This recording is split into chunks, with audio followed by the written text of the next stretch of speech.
Hello, everyone. You guys, it has been a long while, okay? Due to life, due to pregnancy, it's been a while, okay? And so we just want to give a major shout out to each and every one of you guys who have looked for our links and ask you to continue to follow the content because we will continue to make the content.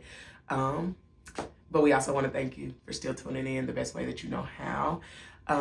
Crystal Ward for being an amazing videographer. And then we also wanted to talk about today, keep holding on. Talitha, okay, you got to keep pushing, you got to keep on going, you got to keep holding on, right?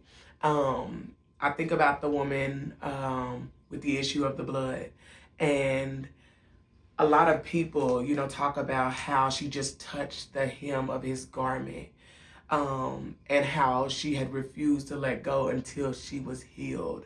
And at that very moment, no matter the embarrassment, no matter how big the crowd was, no matter how people may have been like, look at her on her knees, on the floor, all on the ground, she continued to hold on to Jesus's garment.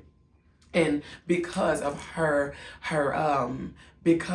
persistency and her inability to walk away unhealed, unchanged, unfreed, undelivered, because of her mindset that I will not go to another doctor, another physician, when this physician right here, my only doctor, my only physician, my only hope is sitting right here in front of me. So if I have to drag up on the hem of his garment, then that is exactly what I'm gonna do. If I have to hang on tight to something that doesn't look beneficial to everyone else, I will do what I have to do for my healing. And so in this season, a lot of us have been dragging right behind Jesus in a sense.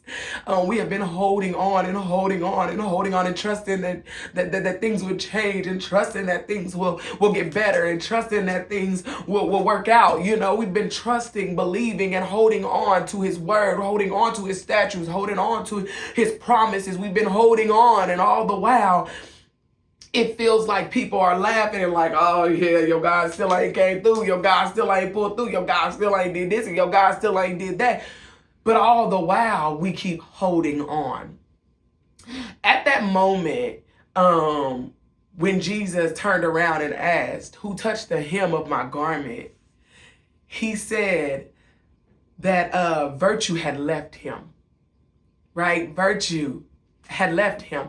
And at this point, that same virtue that left him went into her and healed her body. And Jesus told her, your faith has made you whole.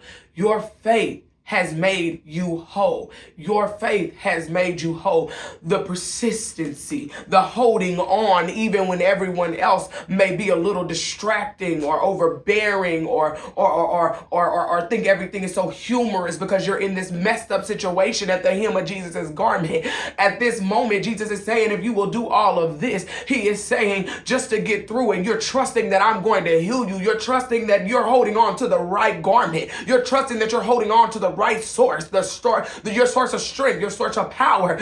You're holding on to the right source. And so with that being said, at that very moment, Jesus was basically saying to her, it was not me, it was your faith. It was your faith that brought you healing. It was your faith that brought you right here to me and held on until you got what you were looking for. I need somebody to know in the building, hold on. People may be laughing at your circumstances. They may be laughing at your calamity, but remember that if God be for you, who can be against you? As long as you are holding on to his promises, you're holding on to his word, and you're holding on to what you know is true, then I know without a shadow of a doubt, he will turn around and he will say, your faith has made you whole. May God bless you, keep you, and no matter what you are going through, your faith will make you whole if you keep on hanging on in there.